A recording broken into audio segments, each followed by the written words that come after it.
The Gateway brings you the day's news from the St. Louis region and across Missouri. It also includes stories from the Illinois side of the river and our Metro East reporter, Will Bauer. In Alton, in Belleville, in East St. Louis, in Edwardsville, in Cahokia Heights, at Scott Air Force Base, I'm Will Bauer. St. Louis Public Radio. Listen to reports from Will and all of our journalists weekdays on the Gateway, on the STLPR app, and wherever you get podcasts. After a 2-year hiatus, Eric Burlison is set to return to the Missouri General Assembly as a member of the Missouri Senate. And the Greene County Republican is hoping to make an impact with his legislative agenda, which includes implementing right to work. Burlison joins us on the latest edition of Politically Speaking to talk about the 2019 session. So let's hit the music. This is the Politically Speaking podcast, a candid conversation with the Show Me State's biggest political newsmakers. I'm Jason Rosenbaum. And I'm Joe Manis.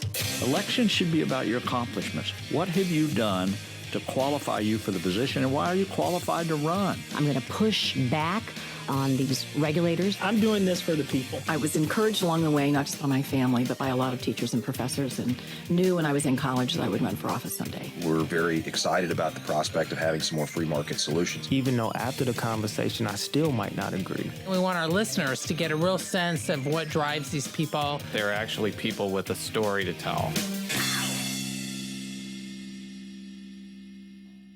Thank you for listening to this podcast, brought to you by Lufuse Alfa Romeo, offering test drives of the Alfa Romeo Giulia, the 2018 Motor Trend Car of the Year at Lufuse Alfa Romeo in Fairview Heights. And welcome to Politically Speaking. I'm your host, Jason Rosenbaum, a reporter with St. Louis Public Radio. Joe Manis is on assignment today, so I'm flying solo.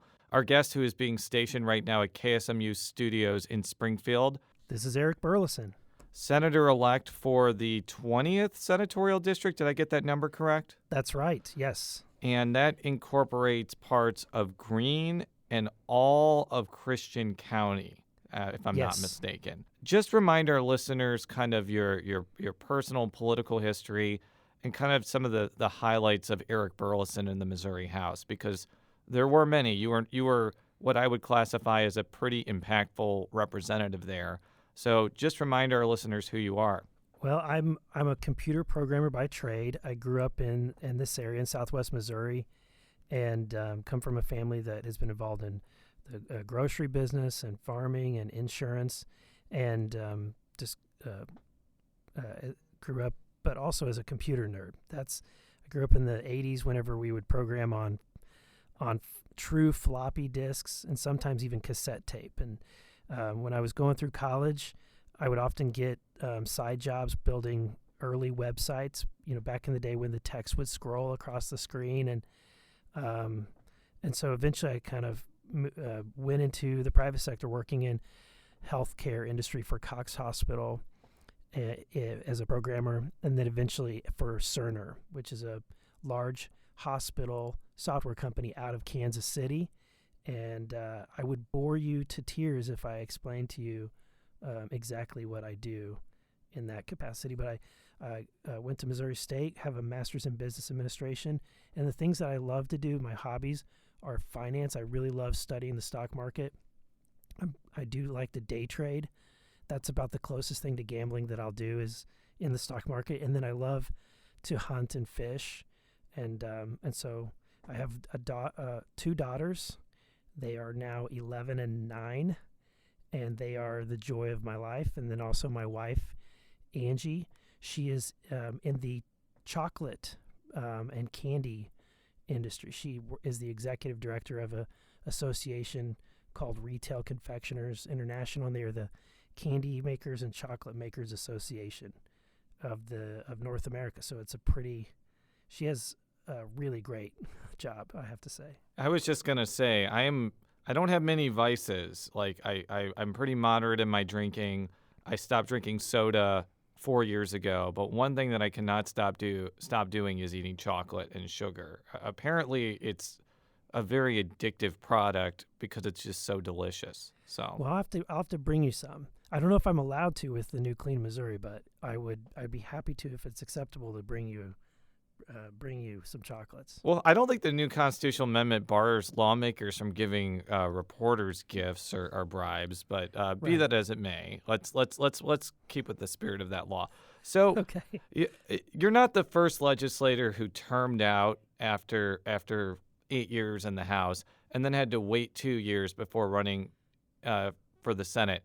Before we get to your latest run, what exactly did you do in this 2-year interim? I've heard people before, they get jobs and work during that time. Some people who are retired spend more time with their grandkids. What were you doing during this kind of Eric Burlison sabbatical, so to speak? For me, I work, as I said, I work in the private sector. So for me, it was just gearing up the number of hours that I work in my profession. So I went from working for part of the year, part-time, because even during session, I'm able to work remotely some hours, and then obviously work on Mondays and Fridays quite a bit, and be able to usually get in a part-time schedule during session. And then when we're not in session, I'm able to work full-time. And I like that. I like having one foot, if you will, in the cubicle environment at work, where I have to answer to people and have responsibilities and understand what everyone else is going through, and then have another foot in the public sector environment, in service.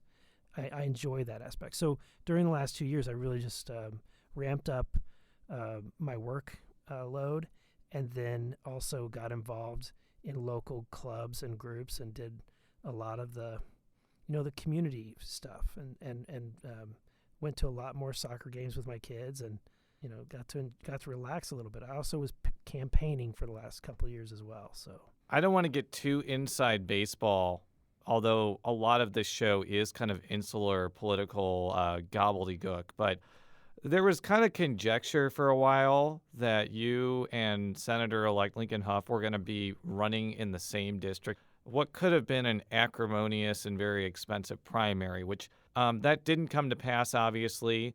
I believe that you moved a little bit in Greene County so that you would live in the 20th district. Neither one of you had primaries. The 20th district is a super Republican district, so the fact that you avoided a primary in many respects was tantamount to election. First of all, I want to make sure that I'm getting some of that background correct. And I guess how did you kind of end up in your particular situation where you're in the 20th district as opposed to the 30th? For me and for my family, our kids are in the 20th. We go to school in the 20th, and so we were actually driving our kids to what is a select or an elect school in it's still in Springfield Public Schools, but it's in the 20th district. So we were for us also we had been for 8 years waiting to move. Part of the reason was because we had bought during that downturn in the economy, and so waiting for that time, as well as waiting for to be out of the state representative district. So the moment that I was no longer in that district, we then moved and got directly, literally next to the school where my kids attend elementary. And so that was, for me, I never wanted to decide where I was going to live based on what I was going to run for. For me, it's what is the best place for my family. And so that was the decision for us. And then couple years later, Lincoln Huff, now Senator-elect Huff, had decided that he also wanted to run in that 20th district. For him, it would have been moving out as well, but and there was really not a discussion between he and I as far as, and in fact, he did announce that he was running against me. We whenever that happened, we did as much fundraising as possible and as many grassroots campaign events as possible. And I think that I don't know exactly what their thought process was. I think it might have been to try to scare us out or to try to show strength. But I think that at the end of the day, what ended up happening is I think what was best, because I think when you look at my voting record it very well lines up with the Senate district that I'm representing, which is very conservative, as you said, very red, and I think Senator-elect Huff will represent the city of Springfield very well based on his previous voting record. Let's dive right into the 2019 legislative session.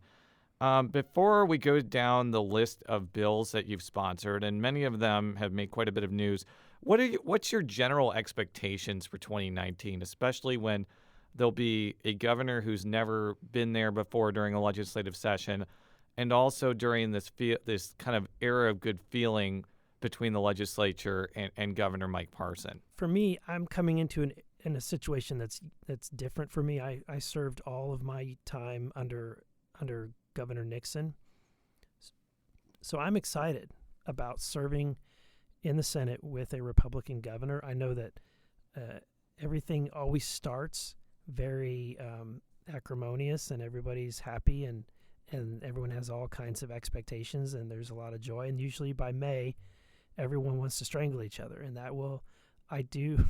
If I were a betting man, I would bet that as much as we want to try to keep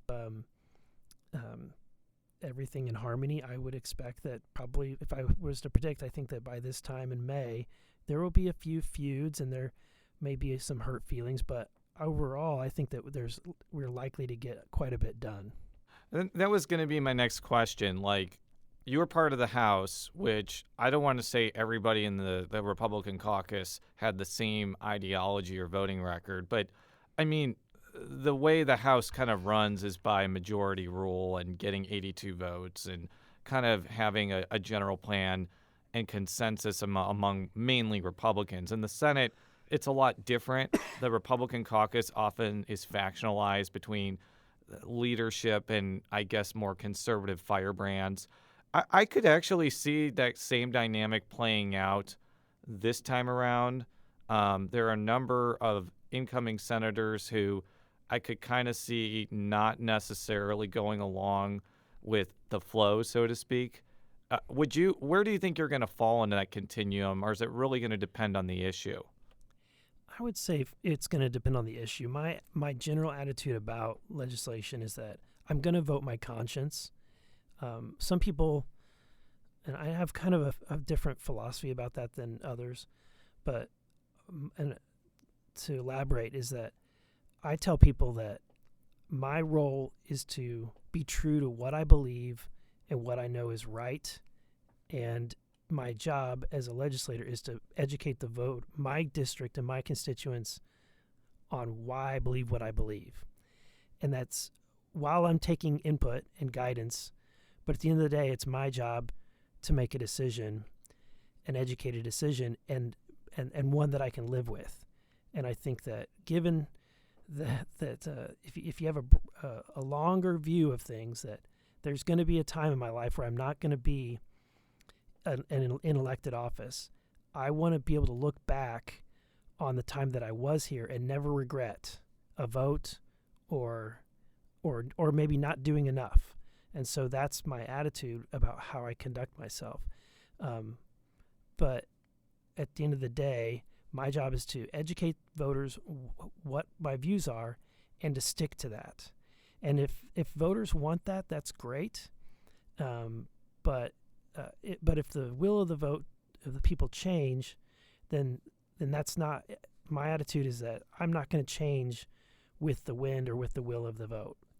I can't be that way. I will lose myself. I'll lose who I am. And so for me, that's my attitude is to stick to those principles. So when bills come up, I'm going to vote my conscience. But I truly believe that if a bill comes up that I'm opposed to and I think will create unique harm to my district, then I think that is the role of a senator at that time to leverage the tool of the filibuster. So let's talk about the bill that everybody in Missouri politics is talking about. It's Senate Bill 63, which is pretty much identical to every other right-to-work bill that you've ever sponsored or right-to-work proponents have ever sponsored. For our listeners who have not been listening to this show for the last 5 or 6 years, right-to-work is a policy that bars unions and employers from requiring workers to pay dues. It was passed by the legislature in 2017, but overturned in August in a referendum pretty soundly. So I think that the general reaction to this, especially among right-to-work opponents, is why is Eric Burlison putting forth this bill after Proposition A went down in defeat so dramatically? So I'll let you answer that question in response to some of that criticism. So to me, and this is an issue that I've been carrying almost my entire time in the legislature that I was elected.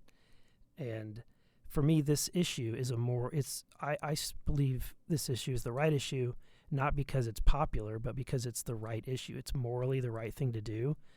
And to me, because of that, issues that you hold dear in that regard should not be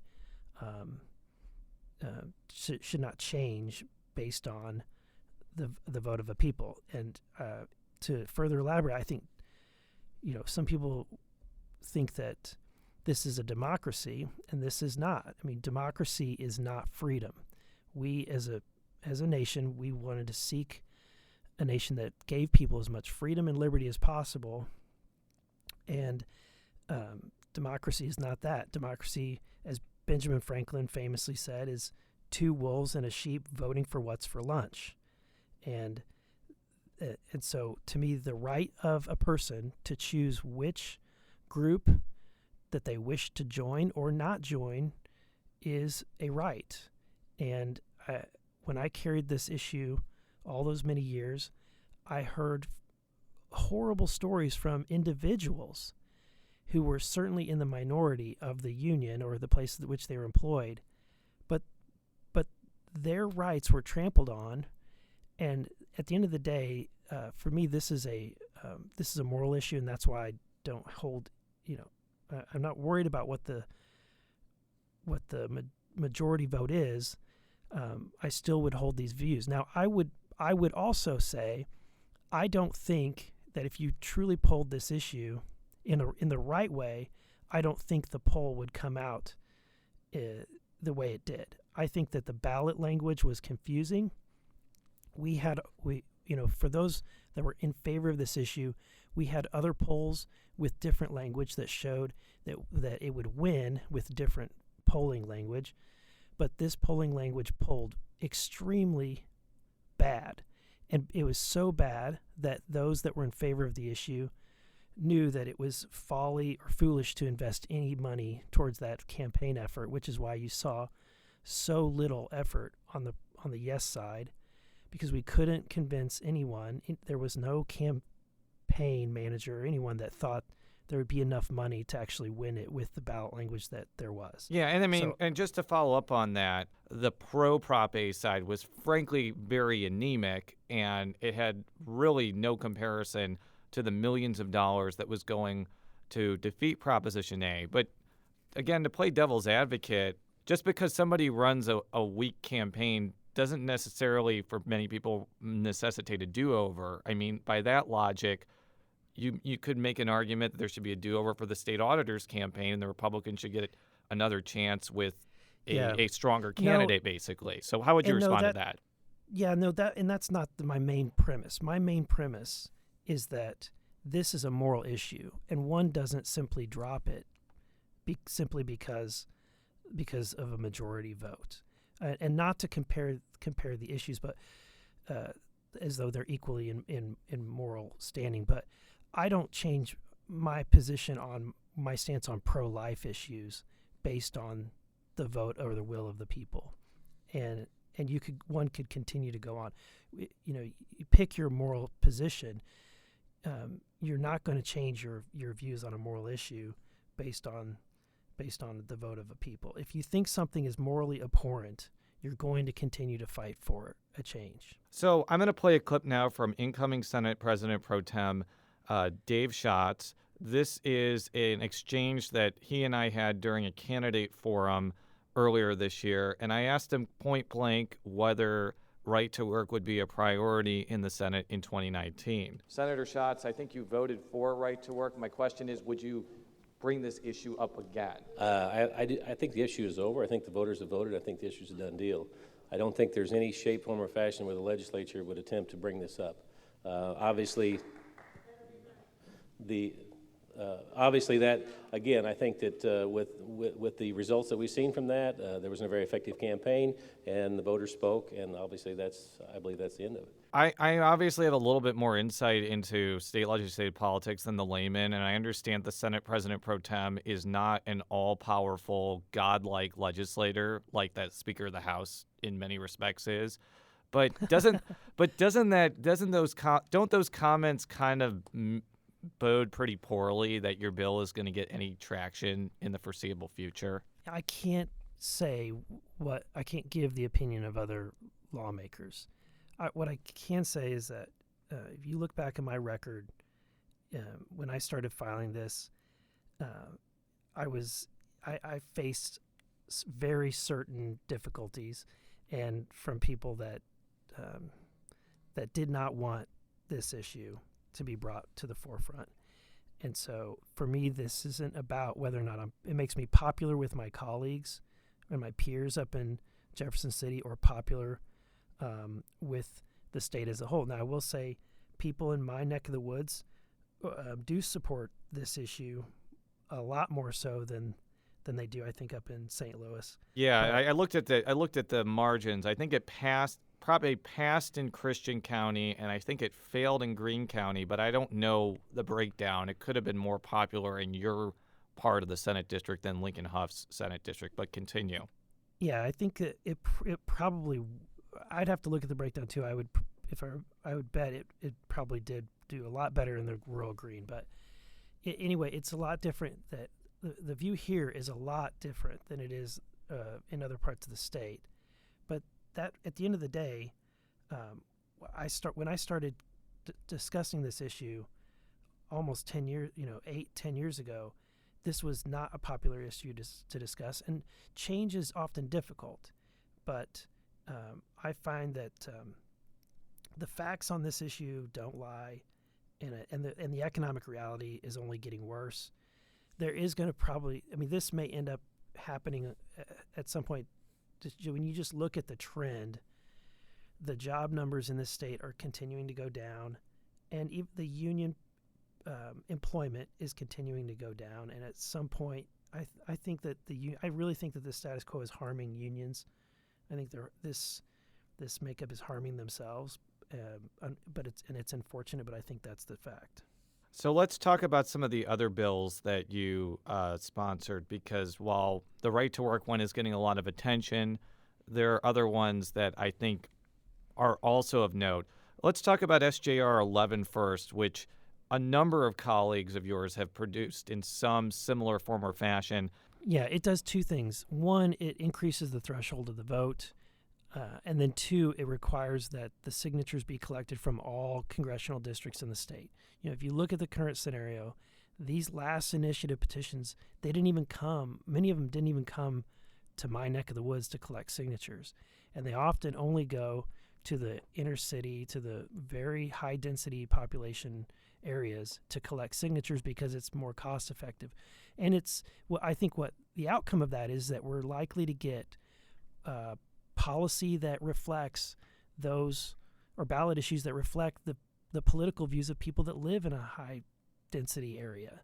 And you're less likely to convince people in rural Missouri to sign on to some of these issues that we have seen on the ballot. And so to me, it doesn't, you're going to change the Constitution. You need to get the whole state in agreement. And so my proposal will require every congressional district to submit signatures, and then it will also elevate the threshold of the vote. To me, you look at our Constitution; it's like a phone book. It is very thick. To me, it's too big.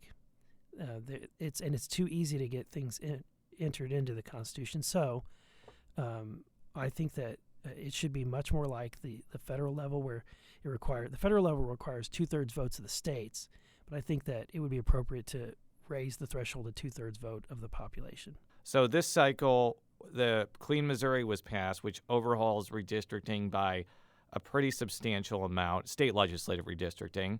Medical marijuana was put into the Constitution as well.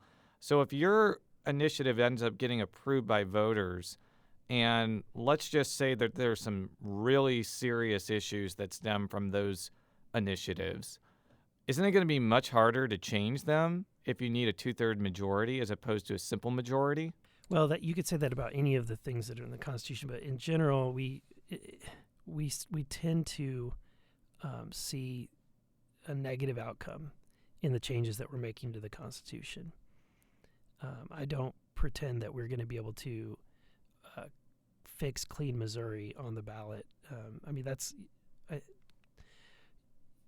Your question could be applied to anything that we would attempt to do conservatively to change the Constitution, but typically conservatives are not trying to put ballot issues on to add things to the Constitution. One of the things that I think may not be getting as much attention, but probably has a pretty substantial impact, is your changes to the Missouri Merchandising Practices Act. I hope I'm getting that name correct. Right. I sometimes bungle that. Explain what that is and what exactly you would do to change that, because I know that there has been efforts in the past couple of years to do that. They've often run into very sizable amounts of opposition. What do you want to do, and why do you think it needs to be done? So the current one is really broad.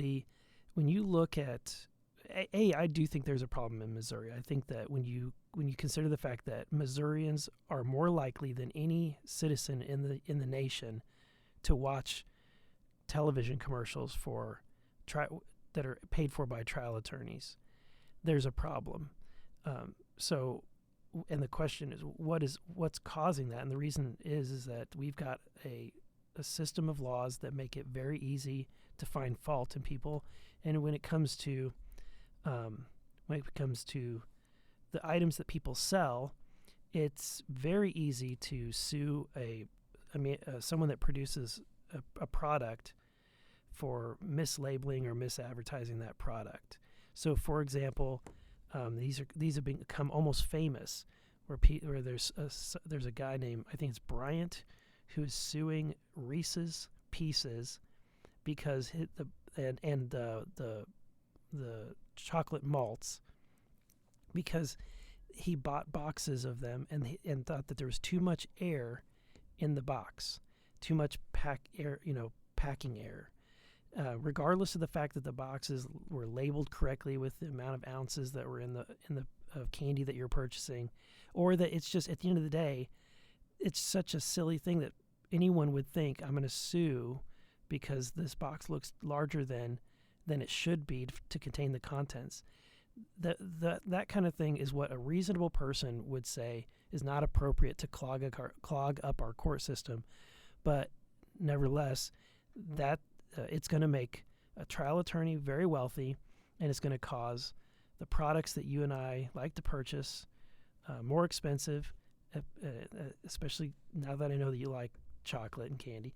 But it'll also make our court system clogged up when we really have got we need to be utilizing that for the services that Missouri citizens truly need services for. So when Senate President Pro Tem Ron Richard, I think, tried to produce or put forward a fairly similar bill a couple years ago, he was just inundated with, I would say, almost unprecedented criticism. I mean, there was even a point where, like, people were calling for federal investigations because they were linking, like, the legislation to stuff that TAMCO wanted to do, which I just want to point out that Senator Richard has strongly denied. And he also pointed out that he sponsored the bill before he ever got any donations from David Humphreys. But I'm sure you've heard that type of criticism, and I'm sure you're going to probably get that type of tack lobbed your way if this gains any traction. Just before that comes, I want you to preemptively respond to the criticism that this may just be being done at the behest of David Humphreys and company. Yeah, no, I file bills based on my political philosophy. And sometimes that lines up with the philosophy of people that are in the donor community, and sometimes it does not. I've never made it a practice, nor do I think that it's wise to try to set your mind towards what someone is willing to donate. That's just not how things work or how you should operate. As I said before, my modus operandi is to do things that that fit within my philosophy, things that I know to be right and to be true, and to be aggressive about it, so that at the end of the day, that I'm going to be able to look back and be proud of the work that I did, not be ashamed of anything, and be able to put my head on my pillow at night and be able to sleep very soundly. It may make people mad, and a lot of these issues certainly stir up very powerful groups, and that's why you see, Missouri has got some very entrenched, powerful groups like the labor unions and the Missouri Trial Attorneys Association, and the list could go long. I think the Superintendents Association is very powerful, you've got these very entrenched, powerful groups that stop any change from happening in Missouri. And when people say, why is Missouri not moving forward? Why is Missouri losing out on jobs? Why is Missouri no longer the state that people look to like they did 100 years ago for innovation and wonder, like the state that at one point hosted the World's Fair? What happened to Missouri? When people ask that question, to me, it's what's holding us back is these very powerful entrenched lobby groups. And yeah, when you take them on, they're going to try to throw your name in the mud and to try to do anything they can to ruin your reputation. So I want to talk about something that you haven't filed yet, but I know from talking with you offline you're very interested in. There have been a series of articles written by St. Louis Post-Dispatch columnist Tony Messenger on some people's experience in more rural court systems. And they've really been, and from reading some of these, just horror stories of people that have basically allegedly committed fairly minor crimes but are facing just a lot of financial and legal issues. I know from talking with you that this has really piqued your interest, even though I don't think you agree with Tony Messenger on a lot of things. I want you to kind of elaborate on your general reaction to that and what you think the legislative response should be. To me, and reading these stories, it breaks my heart, and I hear them locally as well. And it's the same view that I have. The reason why I file right to work or any of the issues is that when you see people that are, at the end of the day, an individual that is where the system is not helping that individual person, where it's not looking out for that one individual and their rights, then I think that we have failed that person. And to me, that's what a constitutional republic is about, is making sure that while that we want to see a society where people, that they're able to govern themselves. That's the goal, is so that people are able to seek virtue and able to govern themselves, and giving them the liberty to do that is part of that. It's a necessary part. But when you see that you have people that have made a mistake and they're not able to get out of it, and we, instead of trying to help them make restitution and get out of the system and improve their lives and move on and start governing their lives and start seeking a virtuous life, but instead we just keep finding fault and keep bringing them back into probation, then something's wrong. And so to me, there's an issue there where you're allowing the court system to make profit off of individuals who are failing, and that's not good. I think that we need to have a court system that is truly seeking justice and trying to help people make restitution for the things that they've done, but also helping them certainly not be encouraged to keep people in that cycle. So in fact, I spoke with Tony today about trying to just dig a little bit more, get a little bit more inside information about the people that he's spoken with, and one of the things that I think may be an issue certainly is that the probation companies can make profit every time they drug test the people that they're under their direction. And you shouldn't have some profit motive to try to continue to get people to take drug tests more frequently, right? So that should not be, in healthcare, we've got stark laws to say doctors can't make money, make a profit because they send you for a test. The same philosophy should be applied in this as well. So let's talk about a couple of issues that are not necessarily things that you've sponsored, but could become major points of contention during the session. One of the things that Governor Parson has mentioned as a priority is he wants the legislature to revamp the low-income housing tax credit program. For our listeners who don't know already, the state version of that program is still not activated because the MHDC has not voted to reactivate it because Governor Parson wants some changes to that program before his appointees do that, which is kind of surprising in many respects because Governor Parson has been a fairly vocal advocate of the low-income housing tax credit program, whereas the former governor, Eric Burlison, was a major critic. I know this is an issue that you dealt with all the time in the House, and I'm sure that you're going to have an opinion about it when it comes down the line in the Senate. Has anybody in your caucus talked about that being a major issue during the session, or is it going to kind of end up like it always does, is just a lot of talk about changing it, but ultimately not a lot of action? I think it'll likely be the latter, but I think that there is a place for government's role in that space. I don't think that on one spectrum it should be like the Pruitt-Igoe. I think that we've seen that state-run efforts, totally government-run efforts, are truly failures. But on the other end, I think just like we're seeing with this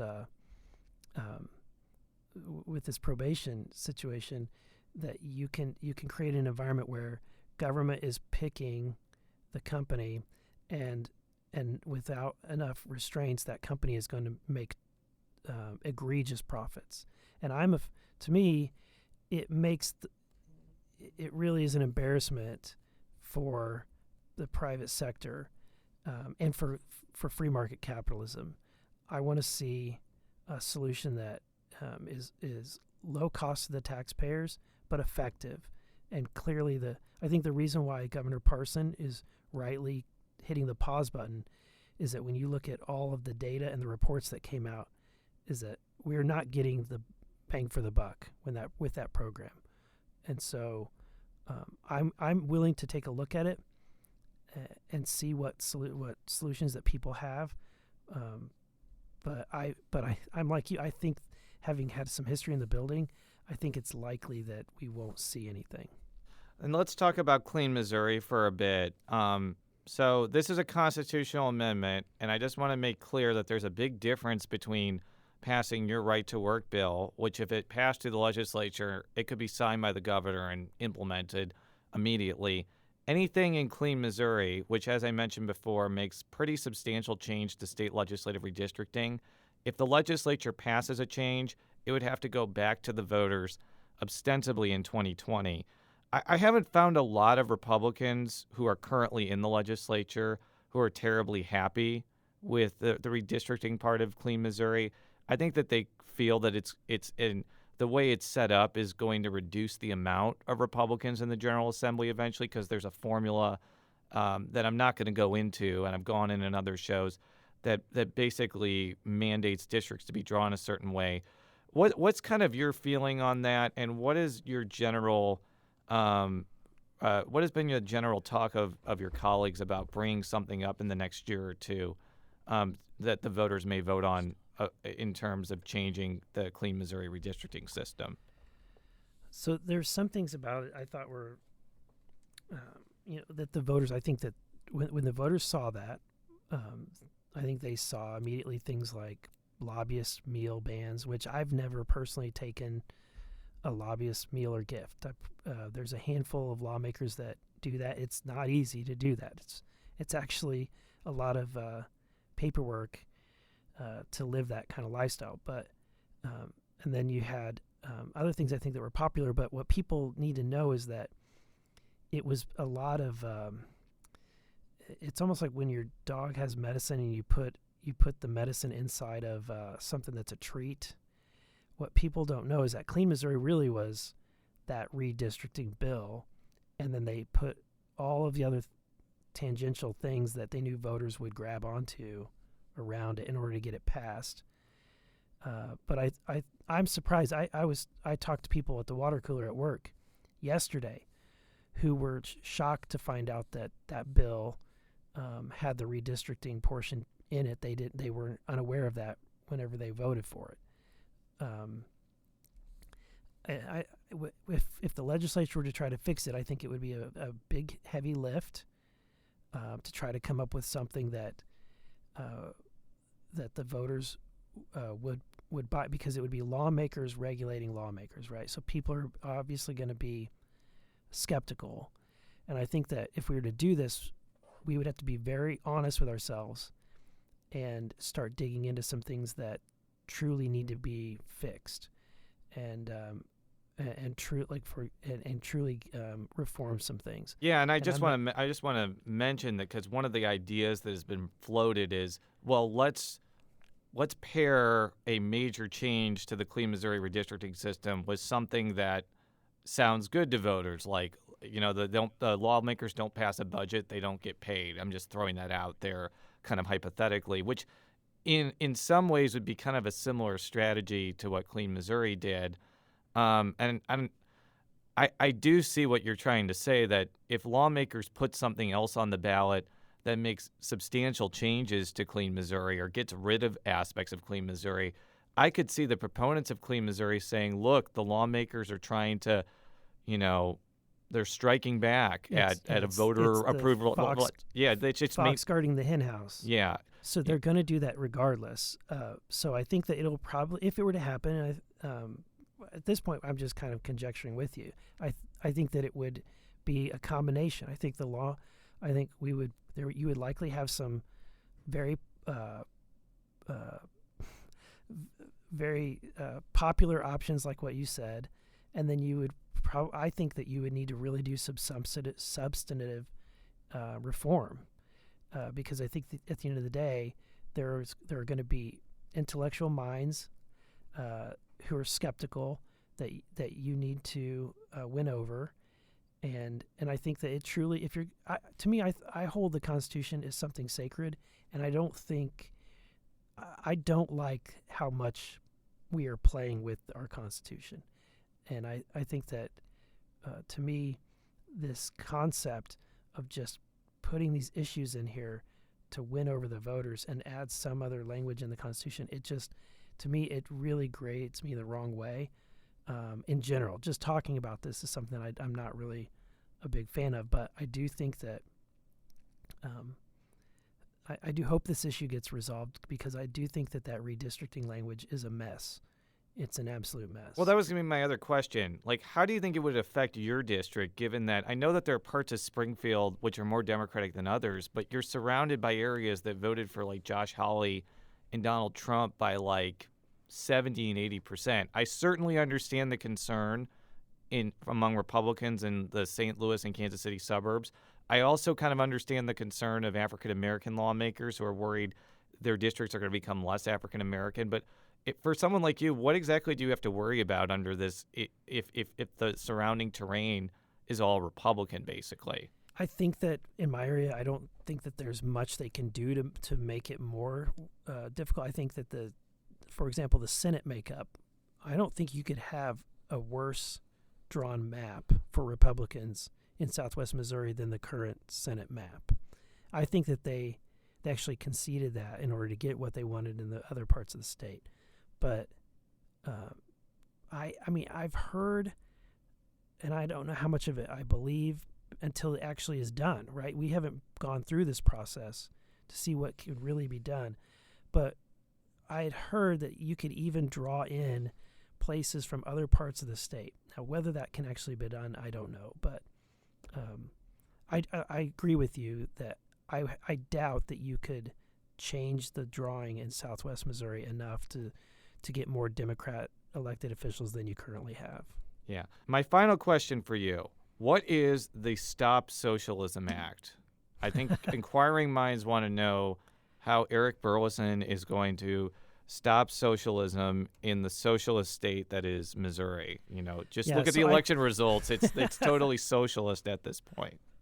Right. So I think, first of all, what people need to remember is socialism is government controlling the means and use of production. And so we often forget what that is, but it does rear its head in government, and oftentimes when counties and municipalities compete with other businesses. And so what this bill does is it says that if you're a business owner and the state, county, or local municipality starts a business, basically a state-run or paid-for business to compete against you, then you can sue that government entity under the Constitution, under the Takings Clause of the Constitution.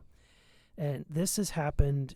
Just to give you an example, in my own area in Springfield, we have a lot of different fitness center options. You've got Planet Fitness and the Y, and I mean, the list goes on. But for some reason, the county and the city decided they wanted to create their own fitness center network, and the YMCA in those areas, they revolted. They wrote into the paper. They went to the meetings to try to stop it. And I think with good intentions, if something's in the yellow pages, if people are advertising those services, then government doesn't need to take taxpayer money to compete against those businesses. And if those businesses end up being harmed, then in my opinion, they have a good reason to go to that very taxing entity and ask for reimbursement for what they took. If the government stepped in and said, we're going to take your business, then they could say, well, you can't just take it, you have to reimburse us under the Takings Clause, right? But there's nothing currently to stop government from stepping in next and creating a business next door and using the almost empty pockets of the government to lower their prices to run you out of business. And this happens in various aspects around the state. It happened recently I think on the Gasconade River, where the state parks department purchased a canoe outfitter and is competing with the neighboring canoe outfitter. And if I were that guy, I would be livid that I'm having to pay taxes to the state, who is my competition and is running down the costs of those services that I have to compete against. I think it happens in other parts of the state when the state steps in and wants to create an internet service to compete with other internet service providers. So in my opinion, if you have a business in place and you're making revenue and you can demonstrate that the government stepped in and caused you to lose revenue and caused you to lose business, then I think you have every right to be reimbursed for what the government took from you.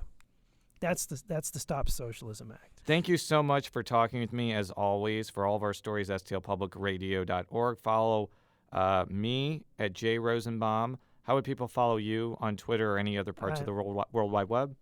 At Eric Burlison on Twitter. And then I've got a Facebook page as well. And thank you very much to KSMU for facilitating this conversation. Make sure to read all of their stories at ksmu.org. Until next time, so long.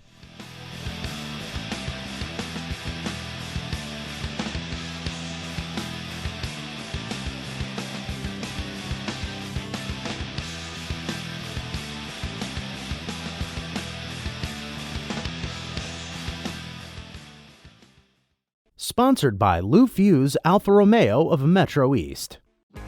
If you have a smart speaker, you have access to the entire world of NPR and St. Louis Public Radio.